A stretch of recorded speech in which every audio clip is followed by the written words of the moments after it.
This is Stephanie Diaz de Leon. This is Omar Waheed. And this is Rob Chappell. And it's 365 Amplified. I will say that I like the first opening that I did. I sounded clearer. I think we had a really good cadence going on. We did, and we had like good rhythm. And the white guy was silent. That's what you really loved about it. When you get to the end of this, you'll see why. My microphone was off. Again, we're in a headspace. I'll say that. So let's go ahead and move right into the first. We have a lot to talk about. We do. We'll say joining us soon will be Genia Stevens from Beloit. She is a county board supervisor and founder and executive director of a big nonprofit down there. She has some news for us, and we're going to talk to her just in a little bit after we get through the week's news. Also, next week, we want to tease that it'll be our 11th annual list of Wisconsin's most influential Black leaders, something we started only a couple months after we launched back in 2015 with 28 folks. This year there's going to be 32. It's funny because we go through the list and people nominate people and we kind of sift them down, and it's always, we kind of get in the weeds about each one and debating and whatever. And then you put it all together, and as we're putting it together to publish next week, you kind of take a step back and you're like, this is a really impressive list of people every year. It's the same. So watch for that. It'll be parts, there's 6 or 7 people every day for 5 days. So watch for that next week. We want a couple of updates of stories we've talked about in the past. First of all, in Sun Prairie. Quick recap. I'll try to make the recap as quick as possible. Sure. The Dean of Students at Sun Prairie West High School, Robert Gilkey-Meissegeyer, was hired as Dean of Students in the spring of 2024. In the spring of 2025, the school district investigated allegations of inappropriate conduct with students. That cleared him. And then in the summer 2025, a couple months later, he was arrested. He was fired and arrested and is now in Dane County Jail facing 13 counts of possession of child pornography and 2 counts of exploitation of a child, and 2 federal counts of producing child pornography and 1 count of possessing. That trial is not going to get underway till March, so we'll be keeping an eye on that. The question that we've been kind of pursuing is the process by which he got that job. The Human Resources Director, Chris Sadler, and the former principal, Jennifer Plegler, are both on leave, and their licenses are under investigation by the DPI. So there's something going on there. The job description, and this is what we talked about before, the job description, when they posted it, said that one of the requirements was that you be a licensed teacher. Robert Gilkey-Meissegeyer had previously been in sort of support roles in Sun Prairie and other places, and was not a licensed teacher. But there's a thing you can do where if in a pinch, you can apply to the DPI, Department of Public Instruction, for a provisional license if there were no other candidates that had a license that were adequate, and the person is working on getting a full valid license. And that's what they did. The Human Resources Director submitted a form to the DPI attesting that, the quote is, a search for a fully licensed candidate was conducted and fully licensed qualified candidates were not acceptable. And this is the day after Robert Gilkey-Meissegeyer was accepted into the UW Whitewater licensing program. So I was curious, how true is that? So I did an open records request, and what I got back was 21 applications for that job. 11 of them had valid licenses. Which we knew what they would. Like, if anybody remembers the last episode of the podcast where we talked about this, we had questioned, are you telling me that nobody who would have applied wouldn't have had a license already? Like, there wasn't anybody, or was this the only person that applied? Right?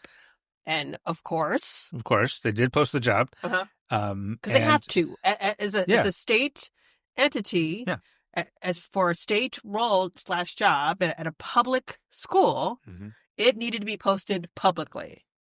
Right. But it's a stretch to say there were no other qualified candidates who had a license. Yeah, because that's an interesting language, right? Mm-hmm. Like saying that there's nobody else qualified. What was that rubric, right? Was what I asked. Is what was the qualifications? What were the preferred and the requirements? But also what the basic requirements, which I would think that license would have been one to even be allowed to apply. Yeah. Mm-hmm. One person also had a provisional license. Two of them also had administrative licenses. So now, when you apply to these jobs, you kind of check boxes about which other jobs you can apply for multiple jobs with the district at the same time. So of those 11 who had valid licenses, 6 of them are currently working for the district in other jobs. One of them is actually the dean of students in the same job at East now, at Sun Prairie East. But still, even if you offered the dean of students job to some of those people and they chose other jobs in the district, you still have 5 applicants who had licenses. So it's still a stretch to check that box to attest to the DPI that there were no licensed acceptable candidates. Well, and at least 5, like you said, because we don't know where those 6 other candidates accepted jobs. We don't know when they accepted those. It could have been absolutely before they began the process of entering folks for the role. But it could have been after because they didn't get the role. Right. So they could have had more than 5 folks who at least met that basic minimum requirement. Right. Now, I asked, after I got this, how many of those 21 applicants were interviewed? Yeah. And were any of them offered the job and then turned it down, such that it actually, because it is a possibility that they were kind of at the last resort. And it might be that the fact that this guy got this job is a symptom of like teacher shortage. Yeah. Something like that. But I want to know that. And I'm kind of giving them the benefit of the doubt in that. And the district spokesperson said they can't answer those questions right now. Why? I don't know. And open records request part 2. There's another one. There's another pending records request I'll get to in a second. They did initiate an outside investigation. They hired an outside investigator in middle August. And I asked also, like, do we have anything from that yet? Any report or anything? And also the spokesman person said, no, we can't answer that yet. The board will have an update soon. Who knows what soon means exactly. I also put in a records request for emails to and from the director of HR and to and from the chief of high schools.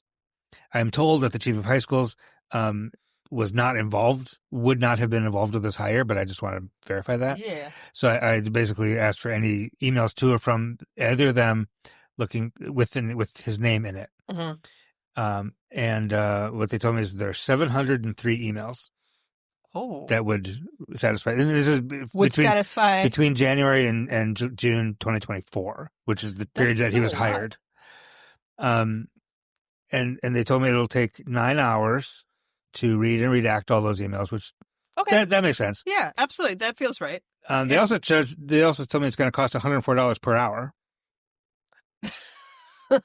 I bet. Because the state law says you can charge, if it's going to be more than $50, you can charge the hourly rate plus benefits of the lowest paid person qualified and authorized to search those records. Sure. So they're telling me the lowest paid person who could do that is making $150,000 a year, roughly. You can ask for the requirements of that, though. I have. Okay, yeah. I said, who is that person, and what do they make? Yeah. What do they make? What are the qualifications for which you allow somebody who to do this work? So again, they're trying, it's a way to slow down the process and make it a barrier for folks. It'll cost us about $950 to get those emails. $950 for those emails? Yeah. There can't be that many. It's 900. 703. 703? Yeah. From June until, you said January to June? January to June. There's something in there.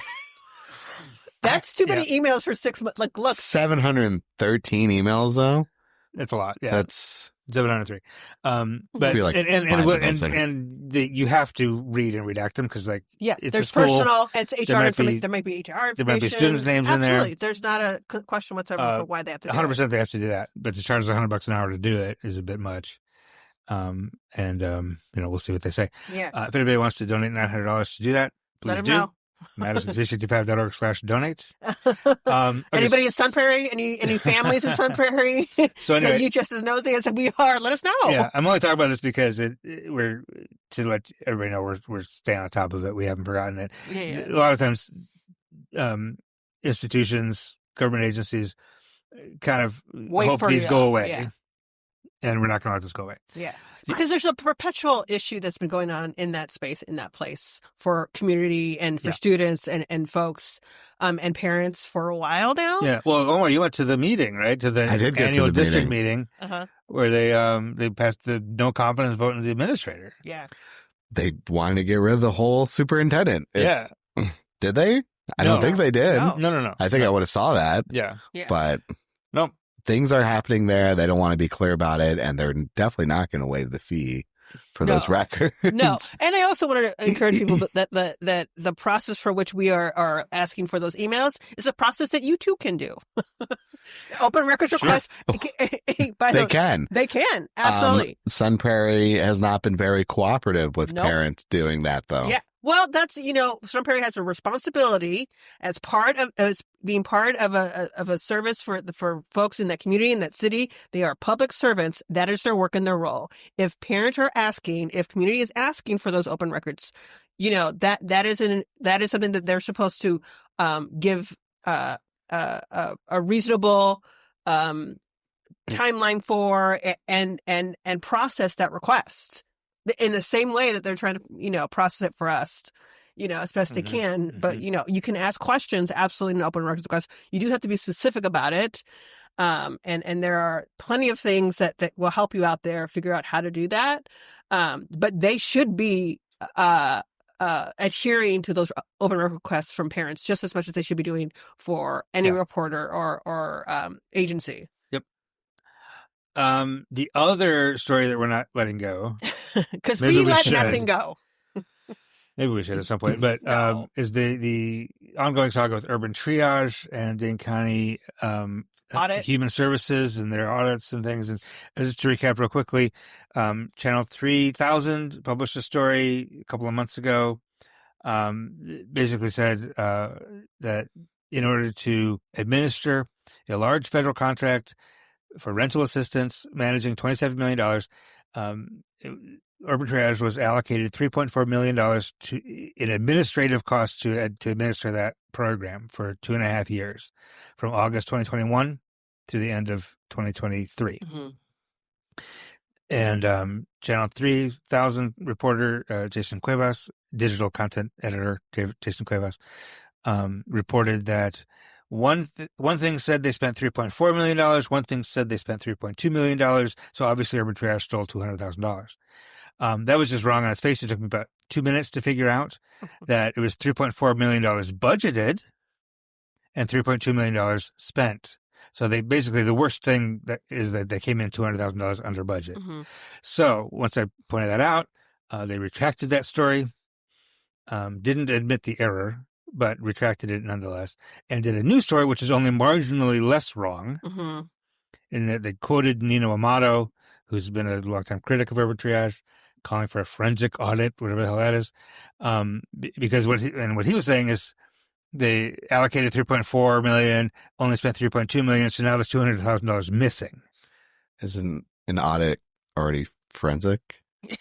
Well, kind of. I mean, isn't that redundant? To that, I thought the same thing, and I actually looked it up. And there is a specific type of forensic audit if you are looking for criminal wrongdoing. Yeah. Like an audit just says, like, it doesn't even say that these numbers are right. It just says that everything is that the policies and stuff and the numbers seem to add up. It doesn't necessarily wouldn't necessarily catch like embezzlement or whatever. So Nino is calling to investigate Urban Triage for embezzlement. That's the implication there. Yeah. Oh, 100%. 100%. Mm. Yeah, when you say forensic audit, you're assuming that there's been criminal activity happened. Yeah. Right.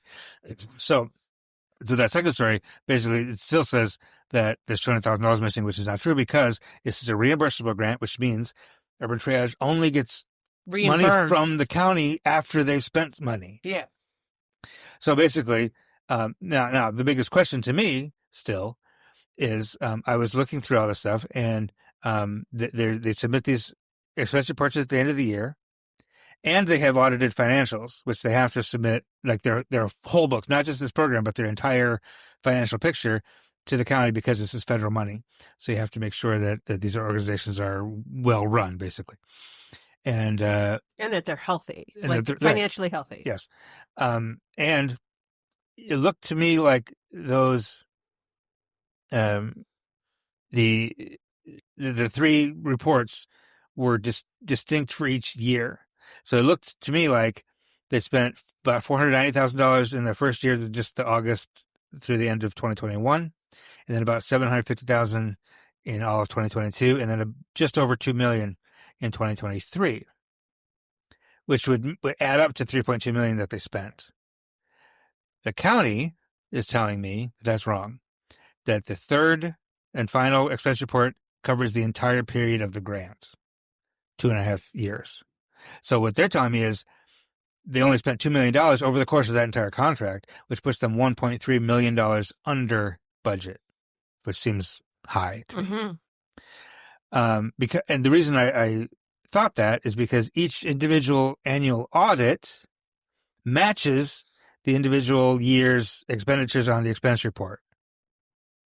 So it looks like each year they spent exactly what they said they did on the expense report, not as a cumulative thing. So I was talking to John Schluter, the new director of human services at the county, and he's like, yeah, actually, we're going to ask them for new audits because you, Rob, found the mistake. And I said why that's local concerning. Journalism is important. I was like, and if you'd like, before the end of the year, please feel free to donate to Madison365.org at Madison365.org/donate. Yes. Are you kidding me? and our audited financials are also available.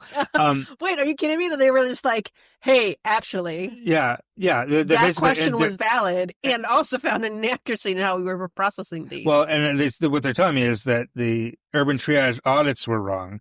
So now they've asked the auditor, who is embarrassed about the mistake, to resubmit, just not the entire audit, but there's one schedule that was off, that was basically cumulative when it should have been, they were annual. It should have been annual. Yeah. They were combining multiple years into one schedule.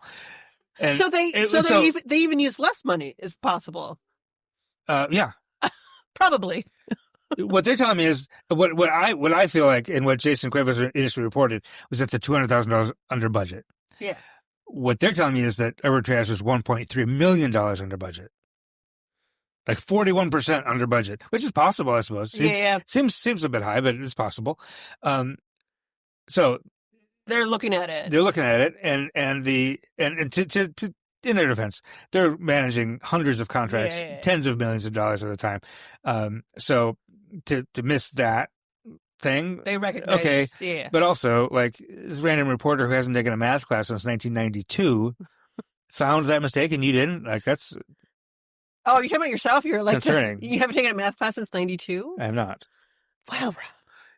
I thought we knew that it was cumulative. The photos on it says year to date, but that year to date means this year. Annual. Like the 2023 report says year to date, meaning during 2023, not contract period to date, which is different. Which is all the way back to August 2021. Yeah. So I'm like, does this just say year to date on the top, and you actually meant contract period to date, which is valid too, which would be fine. Yeah, but that's not what it is. But that's not what it says. And so I'm talking again. John, the director of human services, has asked his financial team to look at it again. And I'm talking to him now. One other thing, a separate story that I'll mention, that I'll have an update on next week, is the Department of Human Services is waiting for a couple of signatures at the federal level. Mm-hmm. And it seems like these signatures, which normally would have come by now, are not political in nature. They're not delaying money for political reasons, but just like somebody hasn't gotten around to signing something. And if they don't get around to signing that thing, Dane County is going to be a $100 million short on human services. So they are working on contingency plans right now. If that money doesn't come, it's going to be a problem. So I'm talking to him again about that.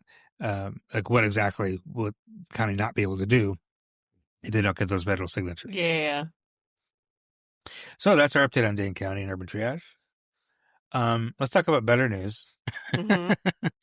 Omar, you have a story this week on the CEOs of tomorrow have a thing this weekend. Yes, the CEOs of tomorrow will have something tomorrow.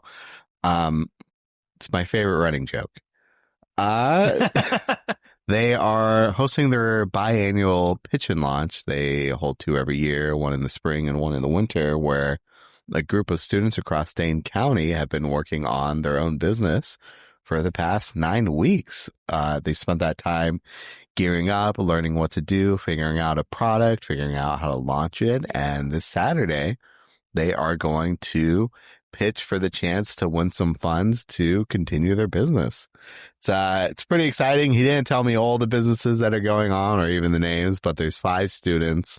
He gave me one example of a student who is using recycled fabrics as a way to kind of combat pollution from the waste of fabrics all over the world and making t-shirts out of that. All businesses have to have a social component to it to actually alleviate some issue in the world that everyone experiences. This student picked pollution and rampant fillings of landfills with garments. There's so many that just end up in the landfill every year. I think the numbers I found was 92 million tons. Wow. So there's a lot to do with 92 million tons of thrown away clothes. Yeah. So they will pitch for the chance to win $1,000, $500, $250. That's for first place, second place, and third place. That's awesome. And $150 for the People's Choice Award. So they, and I think this is the first pitch and launch under the new director. This is actually the second. He came in a little bit before, like a couple weeks before the one in spring. DeAndre Martin's the new director. He's just downstairs from us here in the Black Business Hub. He is. Which is nice. His office is nicer. His office is nicer. Yes, CEOs of Tomorrow has a bigger office than we do. I always remember all the way back in 2021, Nabil Hamdan won the pitch and launch, and he actually ended up being on like Good Morning America or something. Yeah. Oh. He was a teenager and he launched World of Bamboo, which basically made like utensils and straws out of bamboo to alleviate plastic use, and that's business is still going. Now the other happy news, Omar, you're going to a press conference Thursday afternoon as we're recording this. You haven't been there yet, but that Mount Zion Baptist or Mount Zion Charitable, MTZ Charitable, which is the nonprofit arm of Mount Zion Baptist Church, has a pretty big announcement. Yes, they have been raising funds to launch their, I forgot the name of this. Give me 1 second. Family Life Center. That's it. It's been a whole year. Which is focused on education, youth development, career readiness, and family support services, where they've been trying to raise $5 million for the center. And Ascendium will be gifting them a whole whopping $1 million of that. Wow. That's incredible. Yeah, that's amazing. I went to the 5-year anniversary of their mental health service, which is another thing that's going to be housed in this building. And every other sentence was, we need $5 million. Good for them, though. Tell them what you need. Yeah. Subliminal messages. Yep. But that's something that they offer like twice a week. You can drop in if you need mental health. Yeah. They have a partnership with Anesis Family Therapy. They've added case management. So even if it's not therapy you need, if it's like you just need help getting your SNAP benefits or your whatever. Support in different ways. Yep. Yeah. And that's going to be in the new building as well. So it's pretty great to have 20% of that just taken care of by. I mean, it's truly an institution, especially on the south side of Madison. Oh yeah. Yeah, for sure. It's incredible. So we'll have more reporting on that at Madison365.org. A couple of real quick political announcements. Down in Fitchburg, Donald Dantzler, who we had on the show, and Joe Maldonado, friend of the show, are both running for re-election. Donald Dantzler also running for county board. Oh, wow. At the same time.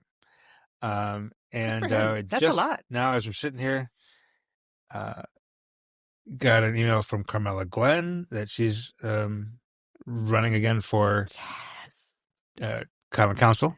Yes. All these people. 18.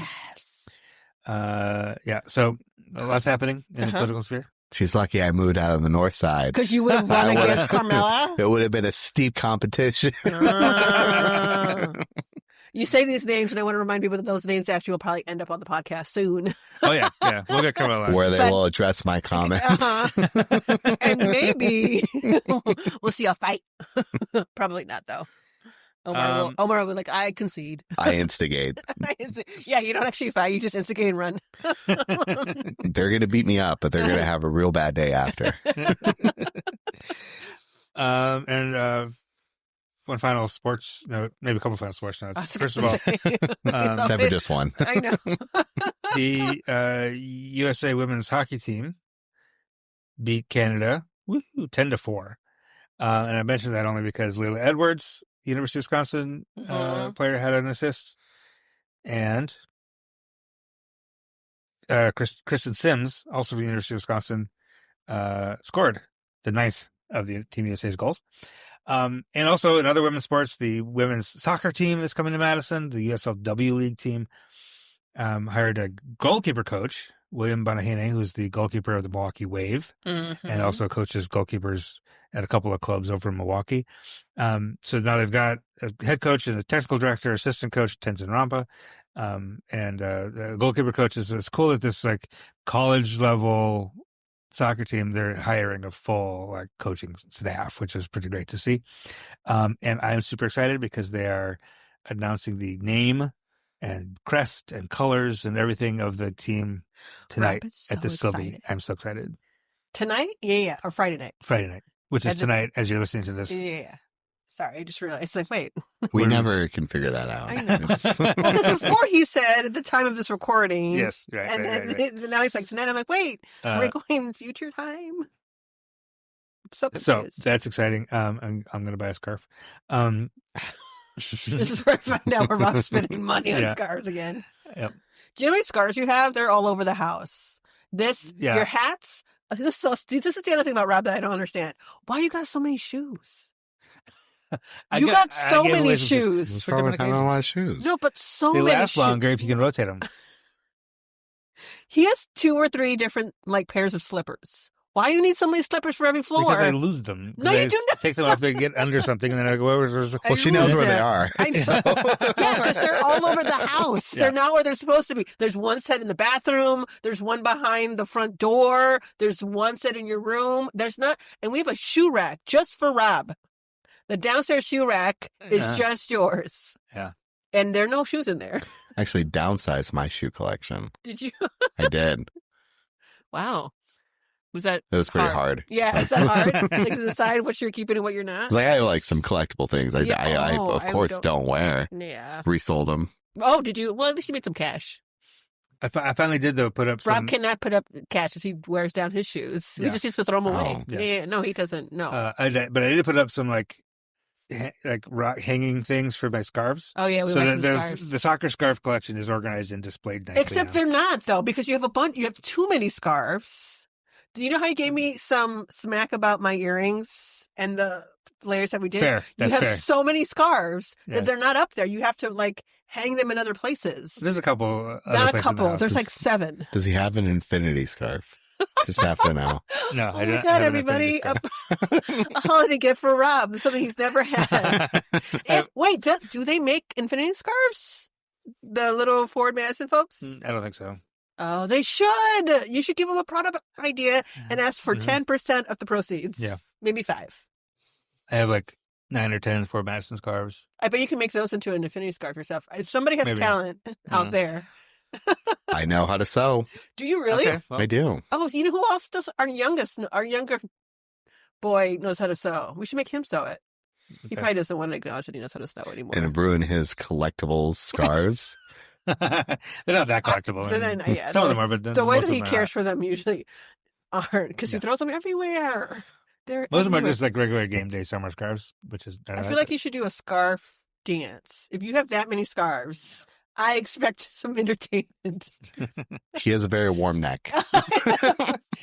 He doesn't even wear them right because it just goes around. It doesn't it doesn't wrap. I wrap them sometimes. You don't. There's only one or two that are actual winter scarves that can actually do that, so I use those for that purpose.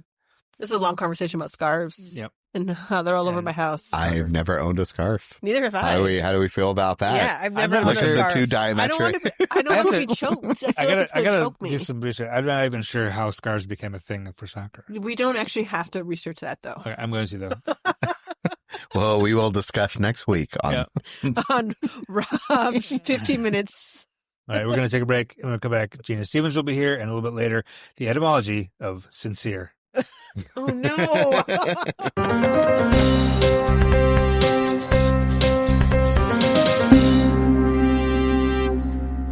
And we're back, and joining us now, very excited to have Genia Stevens here from Beloit. You're not in Beloit right now. No, I'm in Milwaukee for the WEDC Marketplace Conference. That's where Fantastic. I am right now. I went to that, not last year, but the year before. It was fantastic.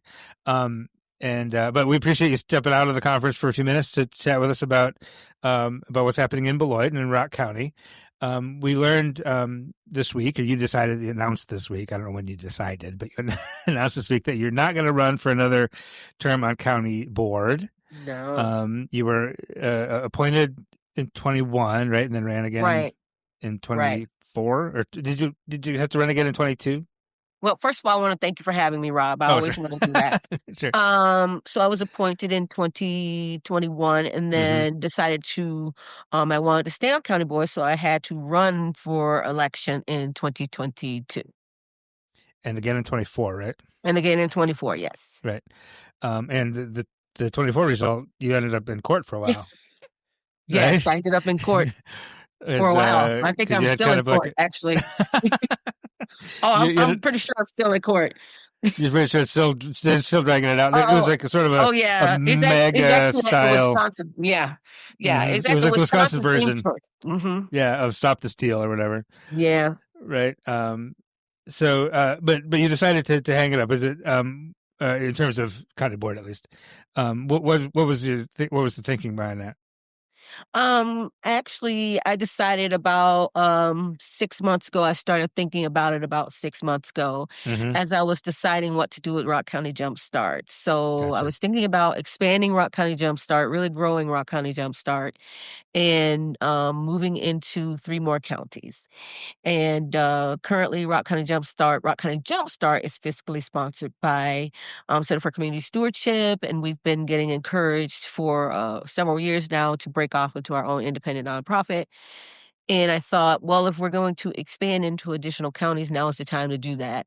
So we're becoming JumpStart South Central Wisconsin as an independent 501c3, expanding into 3 additional counties. And I thought, now is the time to do that. I'm going to be extremely busy. I won't be able to commit the time that I should be committing as a county board supervisor and doing the work for the constituents in my district as I really should be doing. So it was time to jump off. And of course, I'm just kind of, feisty anyway and stubborn. So I wasn't going to let them push me off a county board. I was like, I'm going to stay and leave when I want to leave and on my own terms. So I thought, here's the time to make that decision and go ahead and get off the county board. That sounds reasonable. Tell us, some folks will know and will have read some coverage of Rock County JumpStart or JumpStart South Central Wisconsin now. But just tell us what it is. Tell us, you started like 2019, right? Yes. But tell us what it is, what you do, and then what it's going to be in a few years. Okay, so we started as an incubator and accelerator for Black business owners. So we provide technical assistance, coaching, mentoring on business planning, marketing, sales. If you can't find a resource that you need to run your business, we find those resources, as many resources as we possibly can throughout the state of Wisconsin, and we help you find what you need. So we've partnered with several organizations throughout the state of Wisconsin, SBDC, WIBIC, UW Center for Law and Entrepreneurship, to connect our folks with what they need. We've had 6 accelerator and pitch competitions. We've launched a STEM program to teach business owners on how to use technology, AI, 3D modeling, 3D printing. So that's our newest project. And so now with our growth, with really wanting to grow the organization, we have decided to take that STEM program that we launched and really build out um, a tech hub. So now we're really going to focus heavily on tech and teaching business owners how to integrate technology into their current business or do a whole tech startup business. So that's what we're working on. And we've partnered with Blackhawk Technical College to do a lot of the stuff around maybe you want to learn robotics and you want to do some of the more advanced technical stuff, technology stuff. And then we're working on more of the prototyping, 3D modeling, 3D printing, data analytics stuff on our end. So we're working on that. We're going to really heavily focus on that. And then if business owners really don't want to get into the tech space, but they really want to continue to run their food trucks and all, we're going to be partnering with other organizations to kind of take over that piece. So we'll be, working with them and kind of getting them started with that and kind of partnering with other folks to do that piece. And then moving into Greene, Jefferson, and Walworth to work with folks in those additional counties. So basically contiguous counties to Rock. Yeah. Pretty much, right? Right. What does that look like? Then are you going to have like offices in those places, or we will have satellite offices. Well, we'll have satellite offices. Quite a bit of our work moving into those counties will be virtual training. We'll have platforms that will allow us to do online training for a lot of that, because a lot of the tech stuff that I've done my own personal development and training in a lot of this stuff, and we've used online platforms like that. So, sure. And I'm not sure if I'm pronouncing it correctly, but Udemy, Udemy, I think it's the LinkedIn version, but it's heavy on the tech side. So I've used a lot of those tools to teach myself a lot of this technology. So we have platforms like that where we'll be able to allow these folks to use those platforms, which we will pay for, to be able to allow you to come in and learn that way. A lot of the one-on-one coaching will be done with Zoom, like what we're already doing. So we'll be able to expand that way into other counties, in addition to having a satellite office and going into their public libraries as well. The same way we do in Beloit. We use the public library when we need a larger space to teach. So a lot of that work will be done pretty much the same way we do it right here in Rock County. Having started a nonprofit myself, this Medicine 365 is a nonprofit. I know what a big deal it is to go from fiscal sponsorship to your own thing. You got to file the paperwork. Is that paperwork like done and set, or is it still in process? Yes, we have gotten our 501c3 determination letter. Good. So JumpStart South Central Wisconsin is a 501c3. We are still under Center for Community Stewardship as Rock County JumpStart. We're spinning out. So there's a lot of work that needs to be done to detangle ourselves from Center you for got to Community put together your own board and bylaws. We're and all doing that stuff. board development. We have our bylaws. We're doing board development. There's closing out contracts, and there's what money is left. How much money do we have left under Center for Community Stewardship that now needs to be moved to JumpStart South Central Wisconsin. And, C4CS was our back of the house. They did our HR, they did our bookkeeping, they did compliance work. And, who's going to be doing that over JumpStart South Central now? And there's just a lot of transition work that still needs to be done.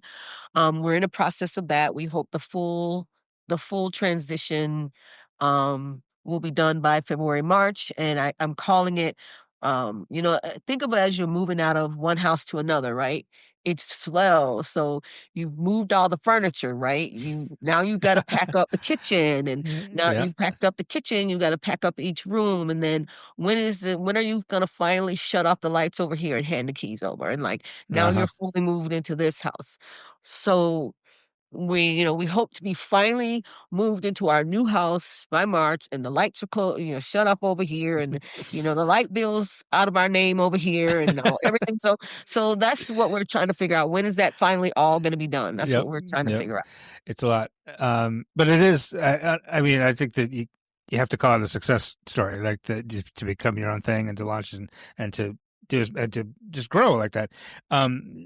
What are some other success stories? Like what are some in the past 6 years that people have come through JumpStart and are now have a store, a restaurant, whatever? Anything come to mind? Well, one of our success stories that we haven't been very good at telling is we haven't really been good at telling it is that we launched a grants newsletter, doing grant research.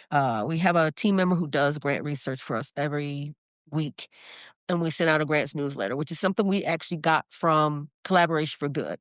I was on the board for Collaboration for Good in Madison, and she was doing a grants newsletter, and I decided we need one for Rock County. So we have a grant researcher. She does that grant research, and we send out a newsletter every week. We started keeping track of how many people actually secure grants through that work.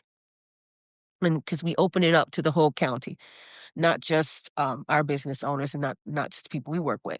And we started tracking that. So between the grant money that we've secured for Rock County JumpStart and the grant money that people have secured everybody else, we calculated that about $1.9 million. Wow. And where are For those grants everybody coming who's from? applied for money. That's amazing. They come from, all kinds of organizations, from corporations, um, foundations, state grants, tons of grants. She finds Amanda World. Some people may know her. She's our grant researcher, and she finds grants, all kinds of grants, banks, you name it. And they end up in that newsletter, and people are applying for those. Even the city of Beloit has applied for grants. Really? From that newsletter. The city manager That's himself awesome. told me that they've applied for grants that come through our newsletter, and they have secured That's grants awesome. from that newsletter. So there is a ton of. I always think of government grants like DWD grants, stuff like startup grants or business growth grants, whatever. But there's a lot in the private sector also. Lots of the private sector end up in there. There's money that people have that they want to use to help start small businesses. Yeah, and money that a lot of these business owners didn't even know was out there. Grants that they didn't even know were out there. Sponsorship dollars and things like that end up in this grant, and people apply, and they're getting money from this. And so we've been not very good at letting people know that this is something that we offer, and this is one of our success stories. That's a lot of money for an organization like ours to be able to help people secure over almost 7 years. So that's one of our success stories. Another one of our success stories is we have business owners who have been in from cohort 1. So we're on cohort 6. Cohort 1, we have business owners who have grown their business. In cohort 1, we're on 6. And one of our business owners has opened her second location when she was in cohort 1, right? So she's a great success story. We have and 2 of our business owners from cohort 1 are here at Marketplace as vendors. 2 of them. Vendors. Oh, that's the thing. At the Wisconsin Economic Development Corporation, that's fantastic. As if that growing this organization to 3 additional counties, spinning off into your own 501c3, doing all that, as if that wasn't enough, you're actually starting another thing. Yes.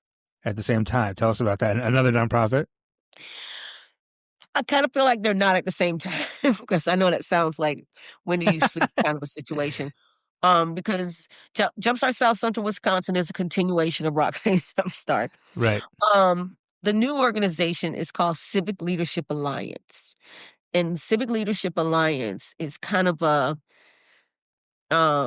yes, I decided to not run for county board again, but I still want to be involved in that world. One of the things we were doing at Rock County JumpStart was when you're in one of our new cohorts, when you're in one of our new accelerator cohorts, on the first day, I say, if we always want our accelerator graduates to become mentors. So we hope that when you're in this program and as you grow your business, you're thinking about down the road becoming a mentor. 2, I would personally like for you to think about being more engaged with local politics, think about civic engagement. And I'm going to be asking you as you grow your business to think about that. Like, being on city committees, county committees, and thinking about where you want to fit in the local political landscape as a business owner, because trust me, business owners are extremely influential when it comes to what's going on politically. So I want you to think about that. So that's always been a part of our model with Rock County JumpStart. Now, as I was thinking about what I wanted JumpStart South Central to look like, I decided I didn't want that piece to be a part of Rock County JumpStart anymore, because we were becoming a JumpStart South Central Wisconsin. But since we were already doing that with Rock County JumpStart anyway, I thought peel it off, make it its own nonprofit, and then make it a volunteer-led effort, because I have connections in that world, a lot of connections in that world.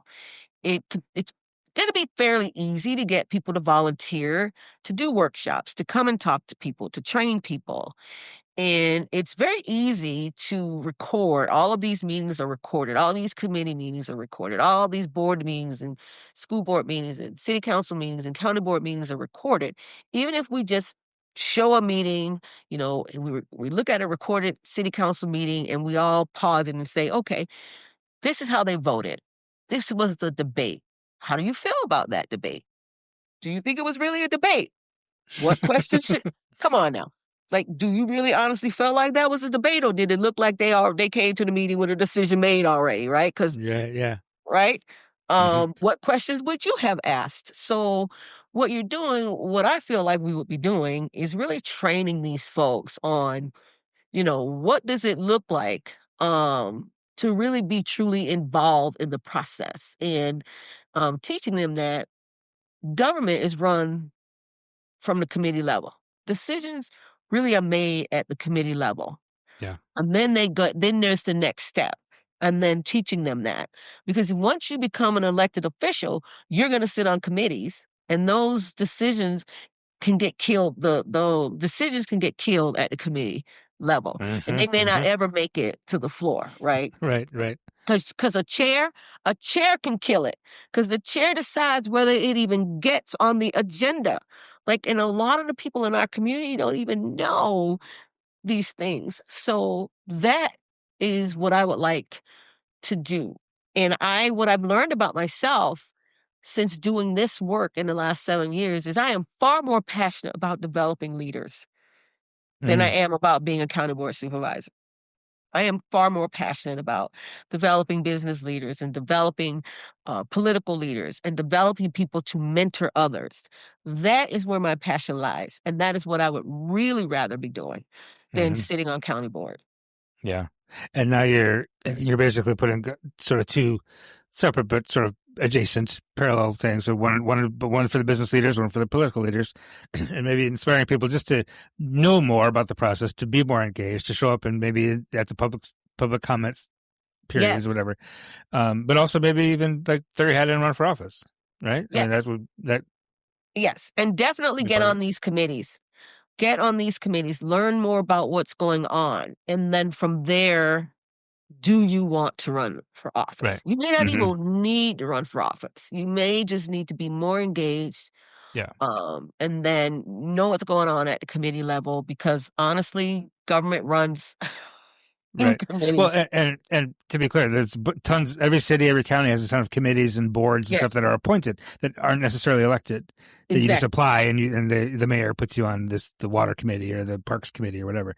But that's the way it is to be engaged, right? It's to serve your community. And through the county, you get appointed through the committee. First, it's the committee chooses you, then you go before the board, and it's just a matter of a formality of the board just approves. Right, being approved on the committee. Yeah, right. And it's the full board that approves you to be on the committee, pretty much. Point being, you can get involved with your local government without running a campaign necessarily. Exactly, without running a campaign. Right.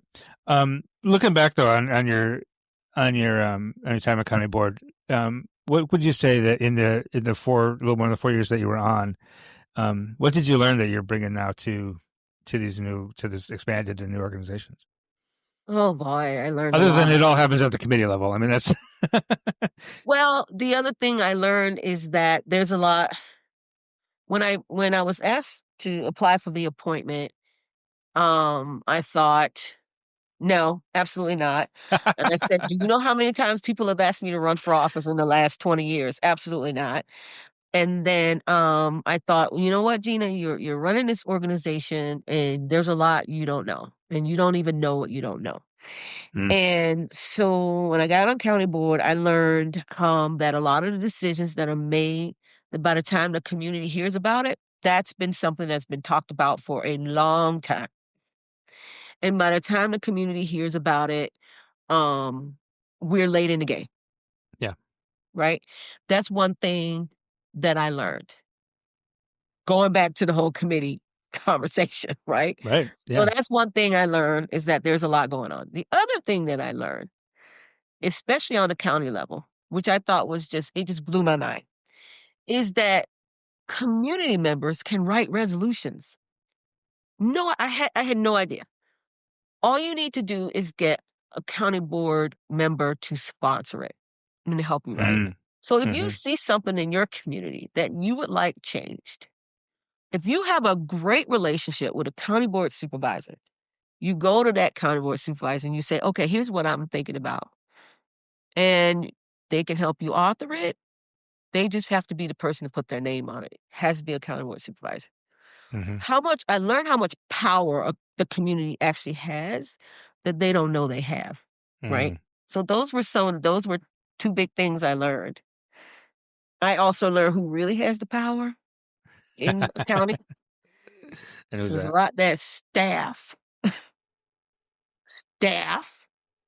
I'll tell you what. Yeah, and Another thing I learned. Yeah. You got to be best friends with all the people behind the desk, the staff people who you never hear about. Yes, and so community members, a lot of times, if some community members know some key staff members, that's another thing. So there's a lot I learned that now I take with me in what I teach our business owners. And you got to get out there as a business owner. You have to get out there and meet people and build relationships. And once you've built those relationships with people, especially your local elected officials and your community leaders, because those community leaders, they knew that already. I didn't know that. So I can teach these business owners how to write a business plan, all your marketing, all this as much as I want to. But if they don't know how to build that social capital with these folks, these elected officials, they're only going to get so far. That's what I've learned. Is there anything specific that you're particularly proud of from your time on county board, or what mark do you think you made? Oh, there have been times where we were in a debate and I felt like I'm an empath, so I can feel I can feel energies. And so I felt like there were times when there was a debate where I could tell that it was a resolution was going to fail. And I'm like, we need this. And I just sit and I listen, and then I will say something, and then the vote will pass only by 2. And I'm like, okay, I get the feeling if you hadn't said anything, this would have failed. So there have been a couple of times where there were some really good initiatives, and I felt like, okay. Yeah. And there were times where if it was a really important vote, I would get a call and people would say, are you going to be at the meeting tonight? We need you, Gina. They're like, are you going to be at the meeting tonight? And I'd be like, why? And then I'd look at the agenda and I'm like, okay. They weren't asking me how to vote. They were just asking me if I was going to be at the meeting. There have been some really crucial, some key items, really important initiatives around housing and childcare and human trafficking. I'm not saying these were the particular issues where those were close votes, but I'm very proud of the time I spent on county board where these were the initiatives that came up, and I'm very proud to have been a part of the board that supported resolutions around those initiatives where we provided funding around those initiatives. Because we had a fairly conservative board when I first got on. And, even during that first year where the board was really, really, really older board that would traditionally have been very conservative. They supported an initiative where it was like racism was declared a public health crisis. That board was, wow, that board. And then we got the board where we had I called him the baby Trump. He just made things extremely challenging. But we still got a few things passed that I was very surprised that we were able to get passed with baby Trump and his friends. So I'm very, I'm very excited about some of the things that we were actually able to pass on that board that were extremely crucial issues. I mean, he just took the child care resolution and just held on to that for the longest time to try to dismantle that, but we were able to get some funding passed to support some child care initiatives in our community. So I'm very, very proud of the things that we were able to accomplish. And I hope that this new board, because there's quite a bit of turnover, where we've got some people who have been on county board for a little while who are like, I'm just hanging up my hat. So I've been surprised by some of the ones who decided not to run for reelection and uh-oh, that kind of thing. Yeah, I've been very surprised by the ones who are saying they're not running for reelection and then thinking, interesting, what is going on? But maybe it's time to have some younger folks running. Shake it up a little bit. Yeah, shake it up a little bit. Genia Stevens, really appreciate your time. One last question for you. Are you for sure done with elected politics, or is there maybe another run in the future? I mean, there's an assembly race every other year. Well, I'll tell you this much. My plan is to hand over the reins of JumpStart South Central Wisconsin in 3 years. Okay. Because I believe, as a founder of a nonprofit, you should be thinking about your succession planning. So my plan is to hopefully get JumpStart South Central Wisconsin to a place where it's healthy, it's stable. We've got, the funding in place where it's going to be sustainable for, 2 to 3 years after, so that the new person who's the leader can be in a good place. Yep. So maybe in the next 3 years, when I have handed over leadership to someone else, maybe I'll be back in 3 years. Maybe. All right. Well, we'll be watching. So yeah. Genia Stevens, thank you again so much for your time. Really appreciate it. And best of luck with all your endeavors in Beloit. Thank you. Thank you for having me. South Central Wisconsin, all the way around. Thank you. Thank you for having me.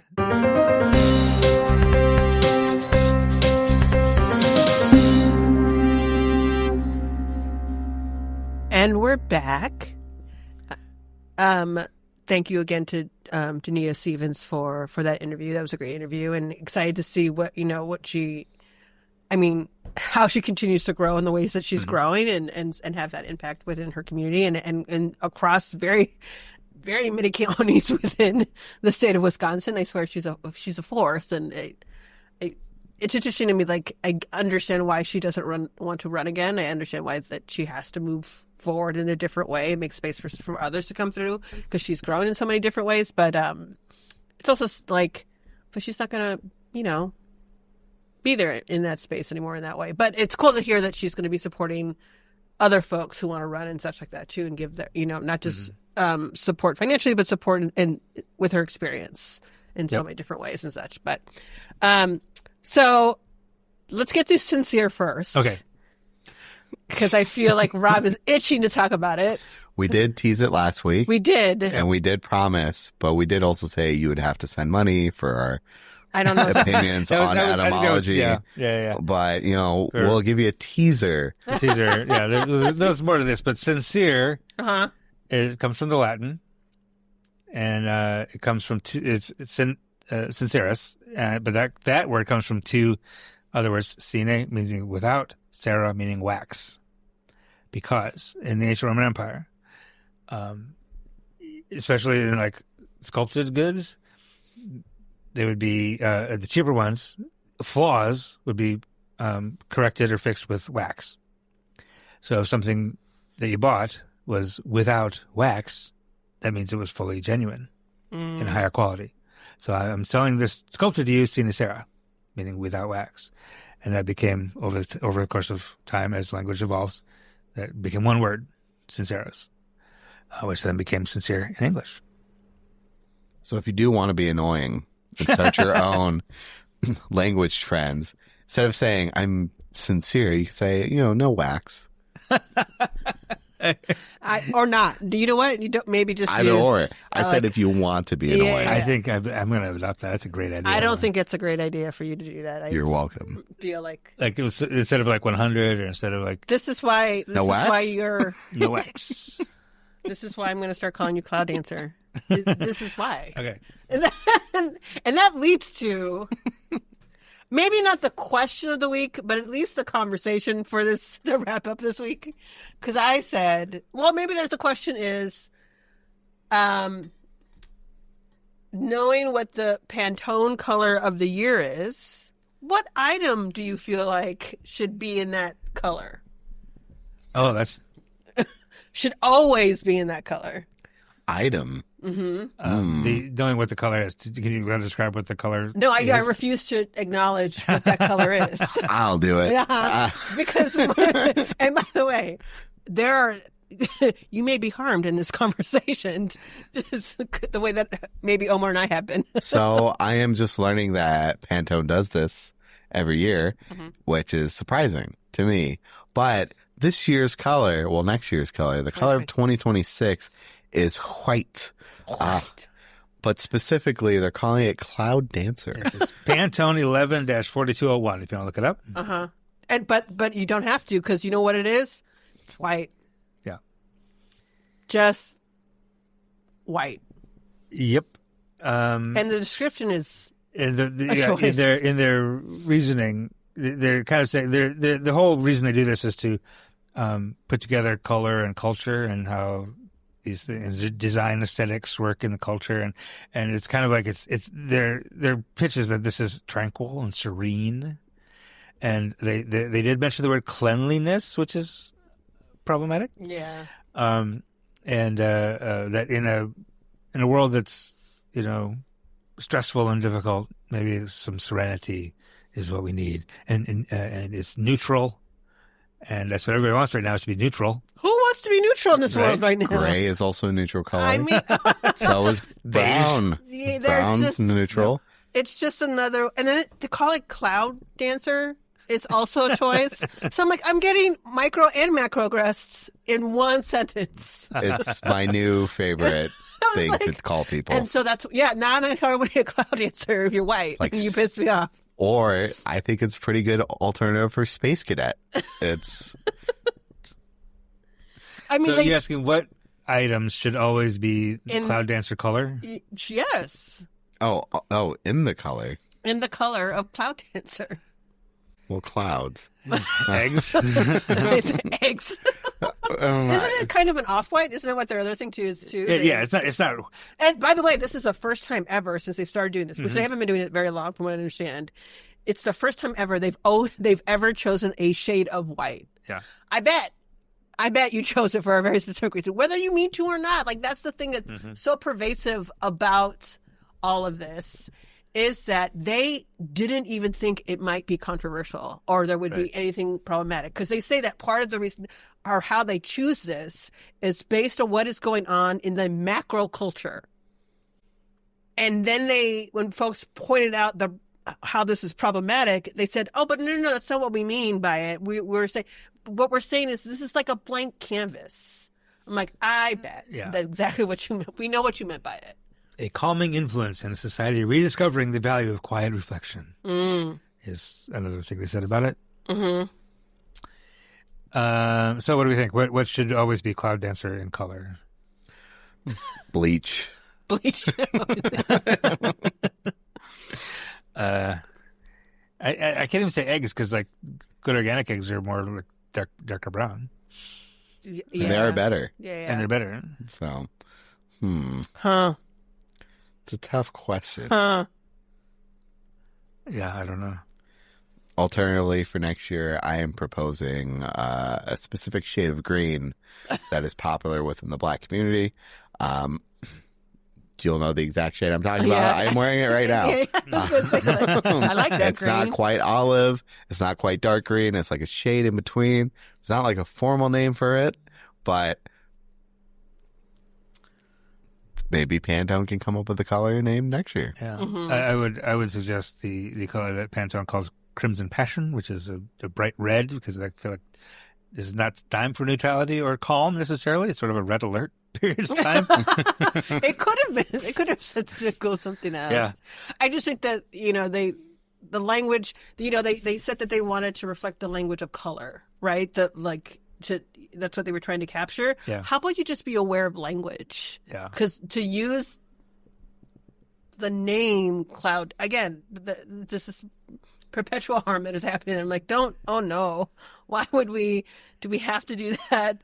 And they doubled down on it too. Did they? Yeah. Yeah. Well, there's been some. We're not the only people who are no, not at all. I went through a whole process of this. Yeah. I said it's a new ways of thinking, a blank canvas, so you can open up to a new way of thinking and avenues of thinking. This is what they said. It's beyond just defaulting to white. It's more about thinking about it as a blank piece of paper or a blank canvas to start the new year. What you should do with this color is buy clothes in this color to wear once a year. Because you get dirty. To the white party at the Boys and Girls Club of Dane County, which is their big fundraiser every year. Are we still doing white parties? I thought we kind of... I thought... Because Diddy's locked also, up. you know what I also learned? People say that time heals all, but according to 50 Cent, time just grows your hate. Yes. And I'm like, I've never felt that perspective before, and I don't know that I'm a hater who hates enough. Like, I've just learned from 2025, I could hate more. Longer. Is that going to be your I don't know. New Year's resolution? I have no idea. But after, really, Pantone? And then I remember 50 Cent and how he's just like perpetually making sure he hits who he want to hit in all the ways. 50 Cent has always been my inspiration for hating. Absolutely. He once said, anybody who said money didn't change him, they just didn't make enough. Yep. And he said that to a random caller on a radio show. I'm just saying, he took his time. He took the photos. He took the videos. He got people. He is making choices to let you know he's still on your neck. Mm-hmm. And that took patience. Back to the color for a second. Okay. I'm just noticing. I'm just seeing this. Cloudy answer. Let's go back to the color. Let's censor them.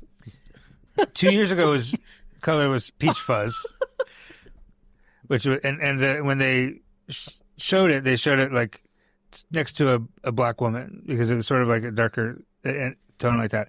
And last year it was mocha mousse, which is a deeper, richer brown. Yeah. And white people, the anti-DEI people, started complaining. Yes, I know why they did it, Rob. We know why they did it. That they were it's about skin tone, and they were like, no, it's not. And so now they're going the other way and saying, well, okay, here, white people, here's your white color. Like, it's just so transparent. I don't know. We know why they did it. We know why. It is. I'm not going to finish my sentence. Stick to reds, blues, and greens, guys. Or not. Or just don't do it. Or maybe you aren't the way, you aren't the spokesperson for what is out there in the macro culture. Like, maybe you are not in tune with, because whether you want to acknowledge it or not, as much as you're trying to say culture is not political, because that's what you're trying to say, it absolutely is. And it has been. And so maybe to say that, and give some language to culture with using color, maybe just say, like, here's the color that we like this year. Yeah. And I like a lot of the colors from the previous year. Yes. It's not even that great of a shade of white, if we're honest. It's an off-white of some sort. It's like but at the same time, like, if you want it to be a canvas, like a blank canvas, just say, like, it's a blank canvas for the year. That's it. Sure. Not this other language that you put up around it and then calling it cloud dancer. Just call it off-white.